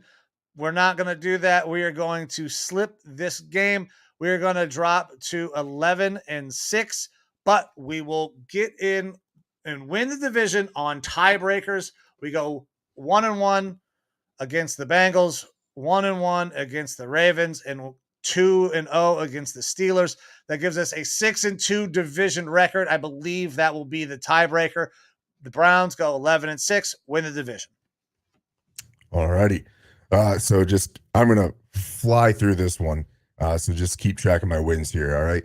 Week 1, Tampa Bay, win. Week 2, Eagles, loss. Week 3, Chargers. This is 50-50 for me. I'm going to take it as a loss. Week 4, Panthers, win. Week 5, Chiefs, loss. Week 6, Bears, win. Week 7, 49ers, loss. Week 8, Packers, win. Falcons, week 9, win. Saints, week 10, win. Week 11, Broncos, win. Week 12, Bears, win. 13 is a bye. 14, Raiders, win. 15, Bengals, loss. 16, home versus Detroit, win. 17, Packers, win. 18, Detroit, loss. That's 11 wins, my man. 11-6. That is, I think, a bullish look at it because we could lose both to the Lions, and that would definitely give them up the North. Winning 2 against the Packers, that's very tough to do as well. Any of these NFC North games really tend to be, 50-50. So we'll see. The Raiders, the Saints, those are going to be a little bit more difficult as well. We could possibly drop those. The Chargers, again, we could win that one, get one back there, but we'll see. I think that 13-3 is probably not happening for this team. Last year I predicted 13-3 and we actually got that. And I was very bullish then. I'm bullish on this team now, but we just have a much more difficult schedule. When you're playing the Chiefs, you're playing the Eagles, you're playing the 49ers. It's a tough slog of a schedule there. So it's going to be difficult, but I think that we have double-digit wins on this team.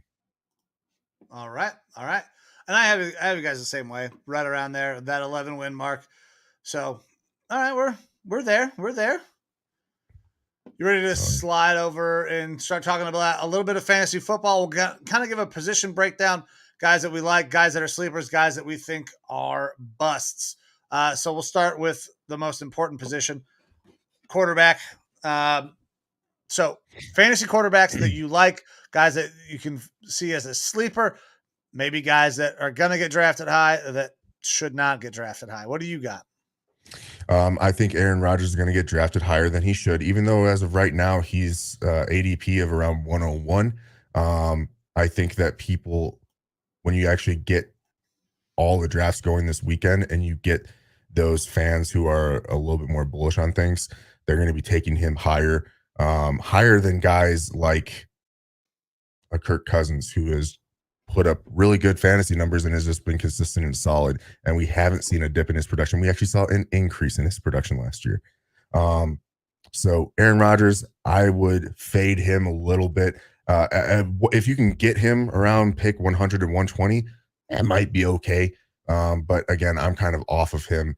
The one that I have that is higher up here, number 9 picked quarterback, ADP of around 75, is Deshaun Watson.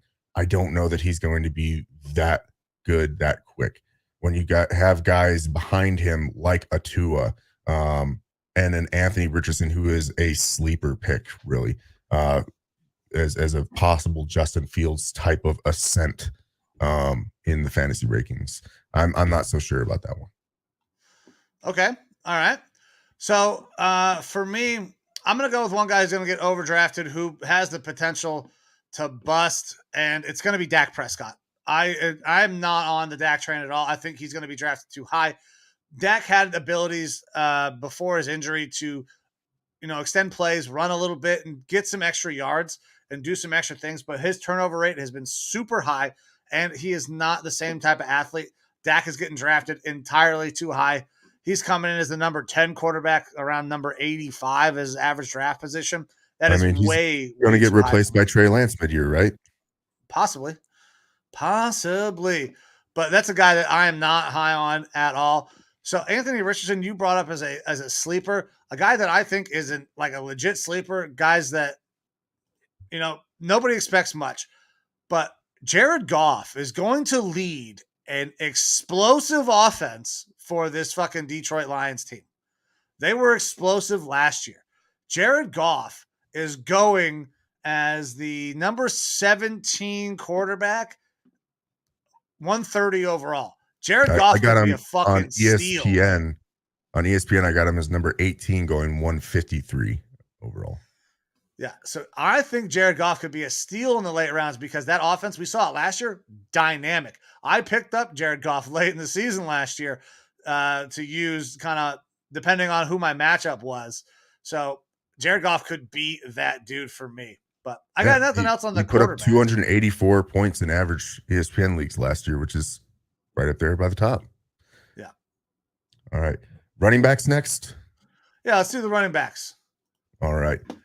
For me, overdrafted Tony Pollard. I like Tony Pollard, but I don't see him as a full-time back. Deuce Vaughn is going to cut into his stuff a little bit, and you have to worry about that Achilles. He is the number 7th overall running back going on ESPN boards around pick 15. For me, I don't even know if I'm touching him in the second round because I'm just not sold on that production. They want to be a pass-heavy team, so not so sure about that. One guy that is getting faded that I think is a very good value pick is Dalvin Cook, the 29th running back. All right. He's normally a top 10 guy. Yes, he is going to have competition there from Breece Hall, but Dalvin is a known commodity. He is supposed to be healthier this year because he finally got that shoulder surgery to fix one of those issues. He is going around pick 85. All right. If you have a 10-team league, that is round 8, 9. All right. So if you're getting a potential starting running back that late, that is a huge steal. I agree. I absolutely agree. You got anything else on the running backs before I start diving in here? Nope. Go for it. All right. So you already named the one guy, and I kind of alluded to this earlier, talking about Deuce Vaughn, and I'm not sure about Tony Pollard. Tony Pollard's getting drafted way too high. So I'm going to go and transition to another guy that I kind of had on this list, Joe Mixon. Listen, Joe Mixon is a very hit or miss fantasy option. Joe Mixon at some point this season will have a 4-touchdown game, and you're going to have him on your bench, and you're going to be very upset about it. But Joe Mixon is not that dude anymore. I understand Samaje Perine is out of there. It might open up more opportunities, but I don't think that Joe Mixon is a guy that I want to depend on week in and week out at this point. So I'm staying the hell away from Joe Mixon, especially because he's going as running back number 9, 31st overall from what I'm seeing here. And there are other guys that are just, they're better. You got a Travis Etienne, who still might be available on the board at that point. Aaron Jones, Damian Pierce, those are guys that you could find in that same level that I think are going to have way, way more production. Well, an even more surprising one to me, honestly, is Najee Harris. He's the number 11th back going on ESPN, pick 32.6. You have guys behind him like Jahmyr Gibbs that I talked about, Ramondre Stevenson, who put up a really solid year. Jonathan Taylor, depending on what ends up happening with him, could be a guy that you really want to stash away for the second half of the year if he ends up playing there. Damian Pierce and Kenneth Walker, both studs. All right, Alvin Kamara, you're losing him for, I believe, 3 games, but he could be solid for you if he returns back to form. You have a lot of other guys with upside, whereas Najee Harris has just been going downhill the past couple. Like, he has not looked good. Pittsburgh fans do not think that he's going to be the starter. They like their backup a lot. Like, he just hasn't looked that great, and Pittsburgh's going to be a bad team. Why is he going that high? Makes no sense to me. Yeah. But so one guy that I really like here in the later rounds, and I probably should not give this piece of information away because this is a guy that I might want to target in my fantasy drafts coming up this weekend. But Khalil Herbert has the door opened for him in Chicago to have a massive role with David Montgomery being gone. Especially in PPR leagues. Especially in PPR leagues. He catches the ball well. He's going to have more rushing opportunities. And that offense is going to be an interesting one to try to contend with because Justin Fields has the ability to run. Khalil Herbert could have a nice little top 15, top 20 fucking running back season where he's going as the, what number is he here? The 33rd. Like, he could outperform the 33rd, and he's getting drafted overall 88th. So he could outproduce that. As a pure runner up there in Chicago, though, I'm going more on the Roschon Johnson train. I'm a fan of Roschon Johnson. He's running back number 49, pick 167. So Khalil Herbert in PPR for sure, but a guy that's going to maybe be seeing the field more as a runner in this kind of run-heavy offense would be a Roschon Johnson. All right.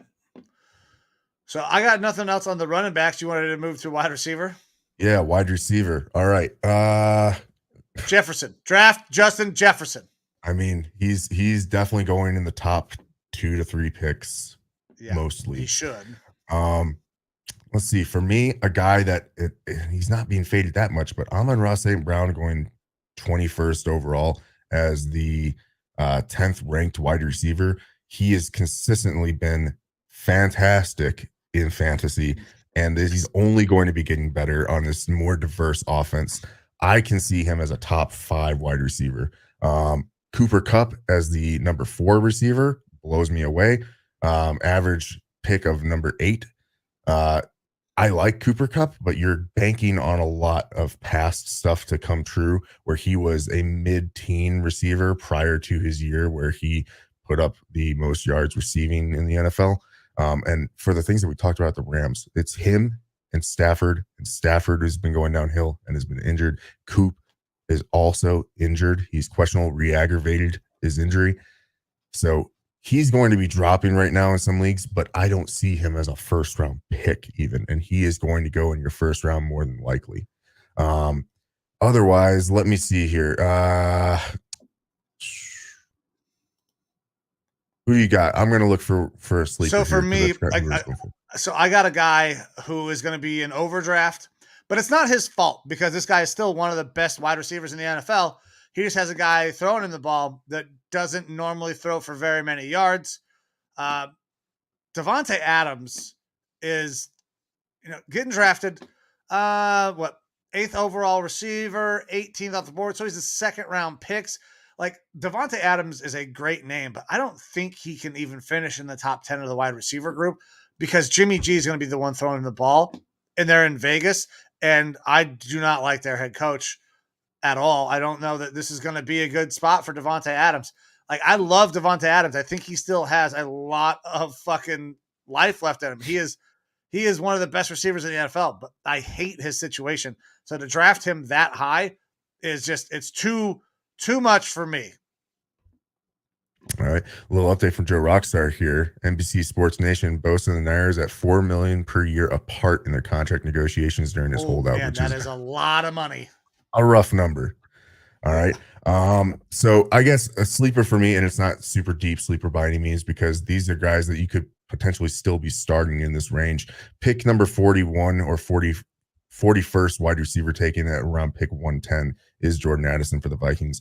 I do think that he is going to possibly be up towards a top 30, top 20 wide receiver option in fantasy this year, especially in PPR. The guy is good for short routes, lots of catches, getting yards after the catch. So PPR, he could be a really nice get for you. All right. So for me, this guy's being drafted too low. I mean, everybody knows this guy's name, but he's being drafted too low, in my opinion. And it's Terry McLaurin. He's going as the 23rd overall wide receiver, 56th overall. Terry McLaurin is an absolute fucking stud, and I like the fact that they have kind of figured out what they're going to do at quarterback. Is it always going to be pretty? No, maybe not, but they are set. They are solid. They know that they are going with Howell. That is going to be the guy. Terry McLaurin is an absolute fucking savage. Did they re-sign Terry yet or no? I don't believe so. If they haven't, somebody needs to go get him. He is special. Yeah. So he is being drafted entirely too low. You can get Terry McLaurin in the 5th round. 6th round on the ESPN board that I'm looking at. You're getting him 7th, 8th round, depending on if you're doing a 10-team or 12-team league. That's so low. So low. He deserves way more respect than that. Absolutely. So, all right, tight ends. What you got? Tight ends. This is always tough, man. The tight end that you should draft is Travis Kelce.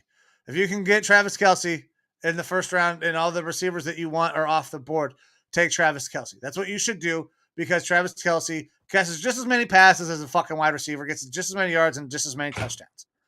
But if you don't want to take a tight end in the 1st round, if you're not that guy, somebody I think that you should target is Evan Ingram. Evan Ingram was fantastic last year. I think he will do that again, especially because that Jags team is adding more weapons because Calvin Ridley is back from suspension. Evan Ingram is going to have a lot of room to operate. I think he could be another very nice fantasy pickup. Yeah. For me, 2 guys that I think are going a little bit too high. Actually, one guy that I think is going a little bit too high, Kyle Pitts. I like Kyle Pitts. I don't like the team fit. I don't like that offense there for him. He's going, according to ESPN, 6th tight end around pick 64, 65.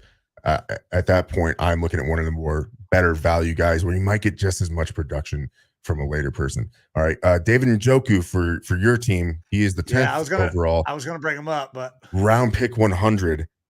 That's a little bit late for me. I would put him higher. Like, I would almost do a 1-for-1 swap between him and Kyle Pitts. I would be taking Njoku a little bit higher up there.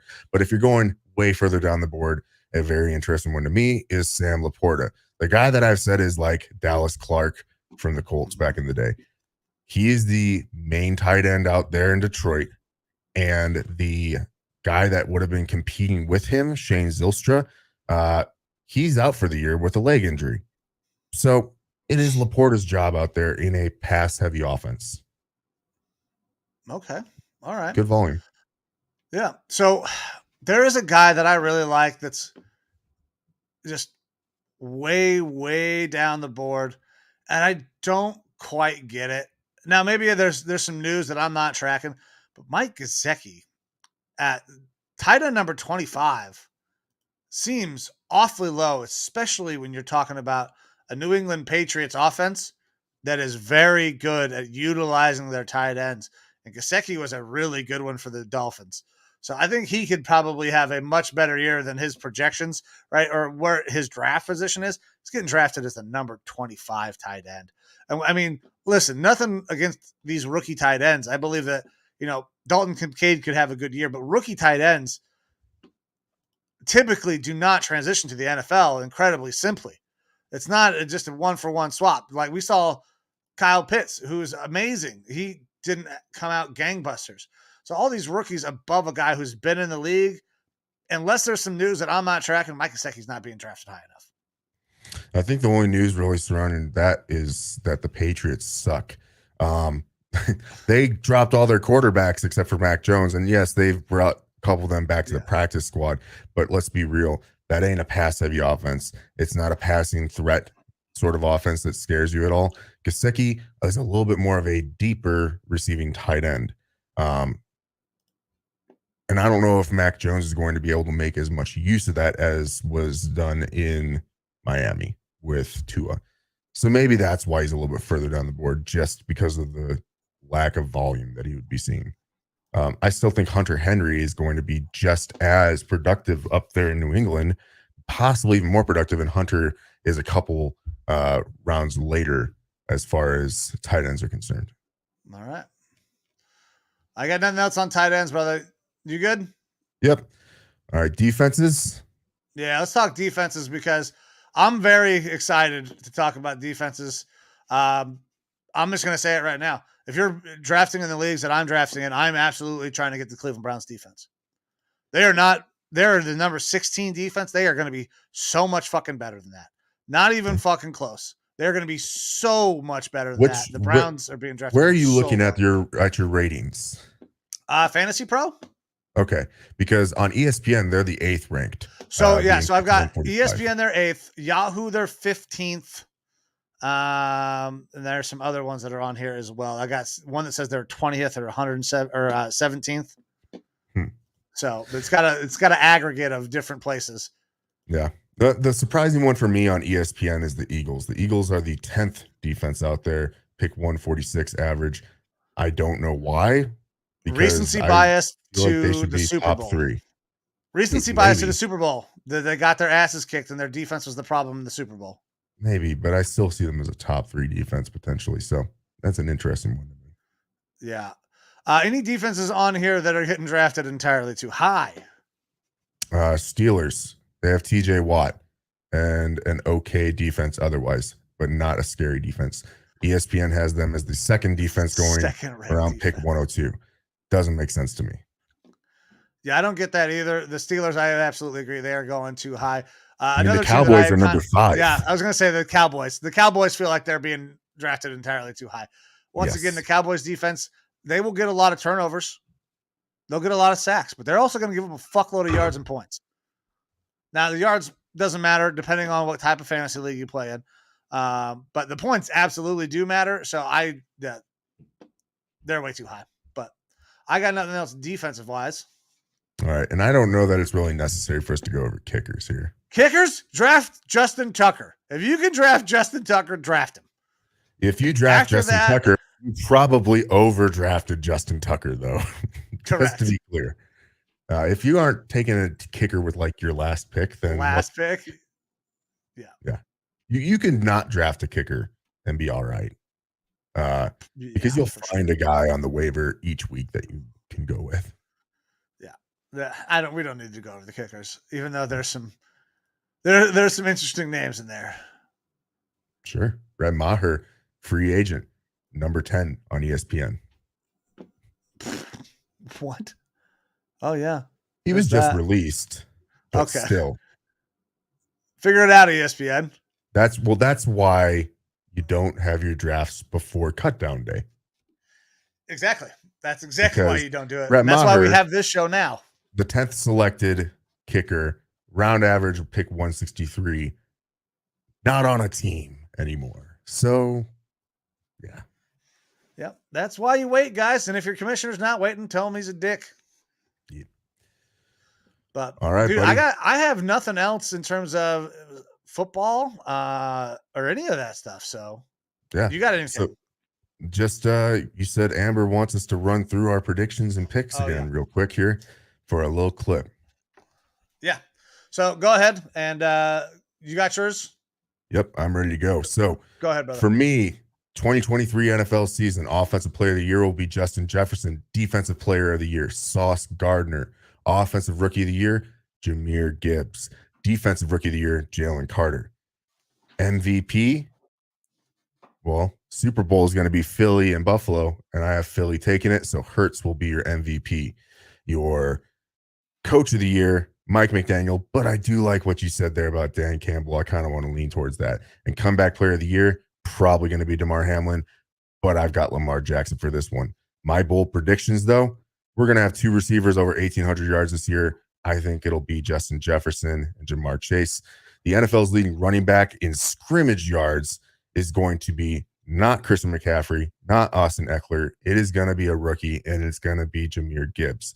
NFC South will not have a team that ends the year above 500.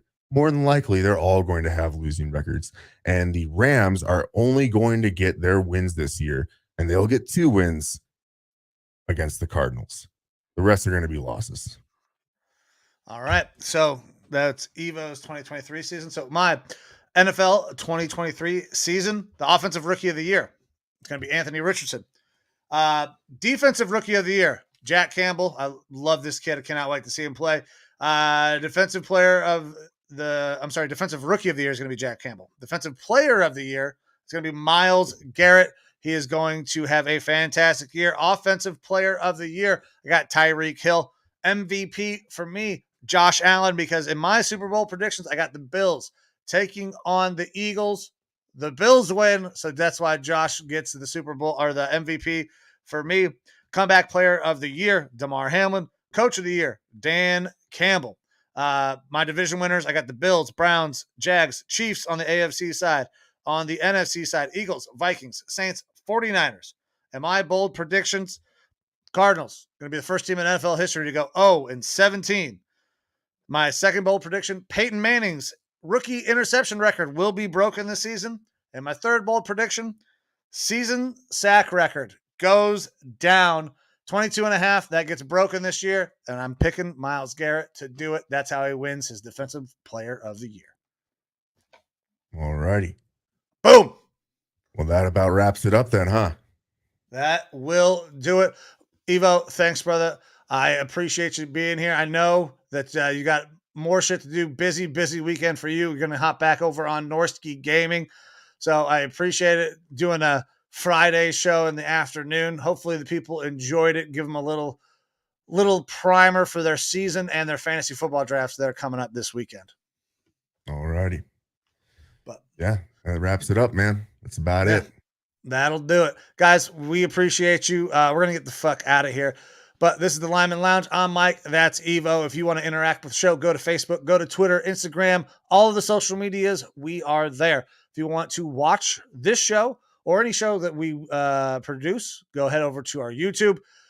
So we're going to have the talk on there. We got this show, the Lineman Lounge. Hit the bell, subscribe, like, all that shit.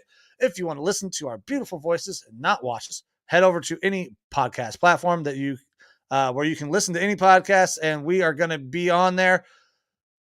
But yeah, I'm getting tired. I got nothing else. Let's get the fuck out of here.